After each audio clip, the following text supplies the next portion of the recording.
ಈ ಆಸ್ಪತ್ರೆ ಅಂದರೆ ನಮ್ಮೂರಿನವ್ರಿಗೆಲ್ಲ ಒಂಥರ ಹೆಮ್ಮೆ. ನಾನೂ ಸೇರಿದಂತೆ ನಮ್ಮ ಗೆಳೆಯರ ಬಳಗಕ್ಕೆಲ್ಲ ಒಂಥರ ಸಾರ್ಥಕತೆಯ ಭಾವ.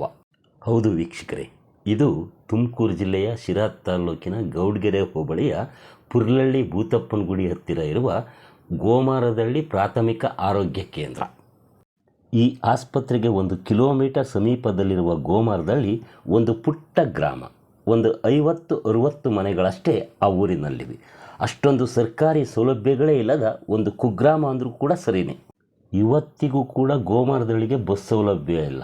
ಅಂಥ ಕುಗ್ರಾಮ, ಪುಟ್ಟ ಗ್ರಾಮ, ಅಂಥ ಊರಿನ ಹೆಸರಿನಲ್ಲಿ ಈ ಆಸ್ಪತ್ರೆ ಇದೆ ಅಂದರೆ ಇದು ಇಡೀ ಗ್ರಾಮಸ್ಥರು ಹೆಮ್ಮೆ ಪಡೋ ವಿಷಯವಲ್ಲದೆ ಮತ್ತಿನ್ನೇನು ಅಂತೀರಾ?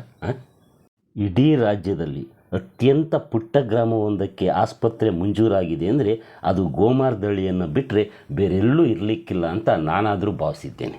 ಅಂದಮೇಲೆ ಗೋಮಾರದಳ್ಳಿಯಂತಹ ಅತೀ ಚಿಕ್ಕ ಗ್ರಾಮಕ್ಕೆ ಈ ಸರ್ಕಾರಿ ಆಸ್ಪತ್ರೆ ಹೇಗೆ ಮಂಜೂರಾಗಿ ಬಂತು ಅನ್ನುವ ಸ್ವಾರಸ್ಯಕರ ಸಂಗತಿಯನ್ನು ಈಗ ಹೇಳ್ತೇನೆ, ಕೇಳಿ. ಅದಕ್ಕೆ ಮುಂಚೆ ನೀವು ಈ ವಿಡಿಯೋಗೆ ಒಂದು ಲೈಕ್ ಮಾಡಿ. ಮತ್ತು ನೀವು ನೋಡುತ್ತಿರುವ ಈ ನೇಟಿವ್ ನೆಸ್ಟ್ ಯೂಟ್ಯೂಬ್ ಚಾನಲ್ಗೆ ಇನ್ನೂ ಸಬ್ಸ್ಕ್ರೈಬ್ ಮಾಡ್ಕೊಂಡಿಲ್ಲ ಅಂದರೆ ದಯವಿಟ್ಟು ಸಬ್ಸ್ಕ್ರೈಬ್ ಮಾಡ್ಕೊಳ್ಳಿ. ಮತ್ತು ಈ ವಿಡಿಯೋವನ್ನು ಕೊನೆವರೆಗೂ ನೋಡಿ ನಿಮಗೆ ಅನಿಸಿದ್ದನ್ನು ಕಾಮೆಂಟಲ್ಲಿ ತಿಳಿಸಿ. ಈ ವಿಡಿಯೋ ಹೆಚ್ಚು ಇಷ್ಟವಾದರೆ ನಿಮ್ಮ ಸ್ನೇಹಿತರಿಗೂ ಶೇರ್ ಮಾಡಿ ಕಳಿಸಿ, ಅವರು ನೋಡಲಿ. ಸ್ನೇಹಿತರೆ, ಗೋಮಾರದಳ್ಳಿ ನನ್ನ ಹುಟ್ಟೂರು. ಗೋಮಾರದಳ್ಳಿ ಅನ್ನೋ ಊರು ನನ್ನೂರನ್ನು ಬಿಟ್ಟರೆ ಇಡೀ ರಾಜ್ಯದಲ್ಲಿ ಬೇರೆಲ್ಲೂ ಇಲ್ಲ. ಯಾಕೆ ಮಾತನ್ನು ಹೇಳ್ತಿದ್ದೀನಿ ಅಂದರೆ ಒಂದೇ ಹೆಸರಿನ ಅನೇಕ ಊರುಗಳು ಇರ್ತವೆ. ಆದರೆ ಗೋಮಾರದಳ್ಳಿ ಅನ್ನೋ ಊರನ್ನು ನಾನು ಈವರೆಗೂ ನಮ್ಮೂರನ್ನು ಬಿಟ್ಟರೆ ಬೇರೆಲ್ಲೂ ನೋಡಿಲ್ಲ, ಅದ್ರ ಬಗ್ಗೆ ಕೇಳಿ ಕೂಡ ಇಲ್ಲ.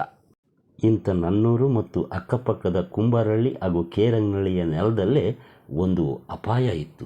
ಏನಪ್ಪ ಆ ಅಪಾಯ ಅಂದರೆ ಆ ನೆಲದ ಎಕ್ಕಶ್ಚಿತ್ತು ಒಂದು ಚೇಳು ಕಚ್ಚಿದರೆ ಮನುಷ್ಯರೇ ಸಾಯ್ತಾರೆ ಅನ್ನುವಂತಹ ಒಂದು ದೊಡ್ಡ ಸವಾಲಿತ್ತು.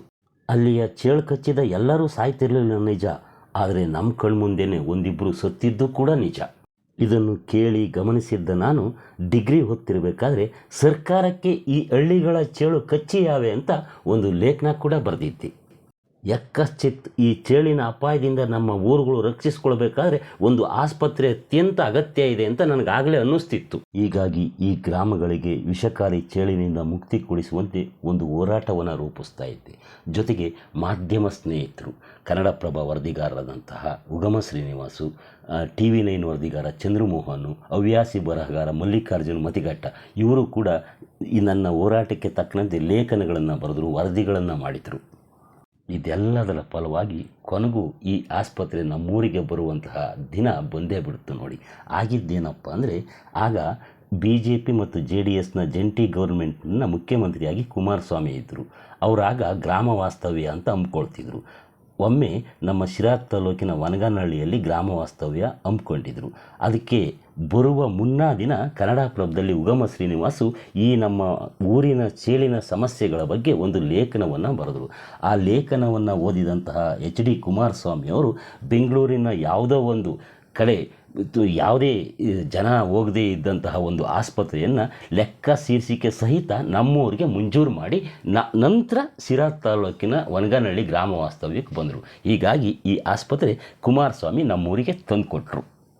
ಆಗ ಶಾಸಕರಾಗಿ B ಸತ್ಯನಾರಾಯಣ ಅವರು, ತಹಸೀಲ್ದಾರಾಗಿ ಪಾತ್ರರಾಜ್ ಅವರು ಇದ್ದರು. ಅವರಿಬ್ಬರೂ ನಮ್ಮೂರಿನಲ್ಲಿ ಈ ಆಸ್ಪತ್ರೆಯನ್ನು ಕಟ್ಟಲಿಕ್ಕೆ ಸ್ಥಳ ಇಲ್ಲ ಅಂತೇಳಿ ಸಮೀಪದ ಈ ಭೂತಪ್ಪನ ಗುಡಿ ಹತ್ರ ಈ ಜಾಗವನ್ನು ಗುರುತಿಸಿದರು. ನಂತರ ಶಾಸಕರಾಗಿ ಸಚಿವರಾದಂತಹ TB ಜಯಚಂದ್ರ ಅವರು 1 ಕೋಟಿ ರೂಪಾಯಿಯನ್ನು ಮಂಜೂರು ಮಾಡಿಸಿ ಈ ಆಸ್ಪತ್ರೆಯನ್ನು ಕಟ್ಟಿಸಿದರು. ಒಟ್ಟಾರೆ ನಮ್ಮ ಹೋರಾಟದ ಫಲ ಮತ್ತು ನಾನು ಇಲ್ಲಿ ಹೆಸರಿಸಿದಂಥ ಅವರೆಲ್ಲ ಕೂಡ ಯಾವುದೇ ಪ್ರತಿಫಲ ಅಪೇಕ್ಷೆ ಇಲ್ಲದೆ ಮಾಡಿದಂತಹ ಕಾರ್ಯದಿಂದ ಈ ಆಸ್ಪತ್ರೆಯಲ್ಲಿ ಸ್ಥಾಪನೆ ಆಯಿತು.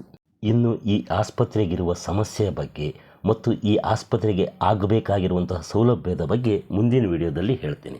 ಈವರೆಗೂ ಈ ವಿಡಿಯೋ ನೋಡಿದ್ದಕ್ಕಾಗಿ ತಮ್ಮೆಲ್ಲರಿಗೂ ಧನ್ಯವಾದಗಳು.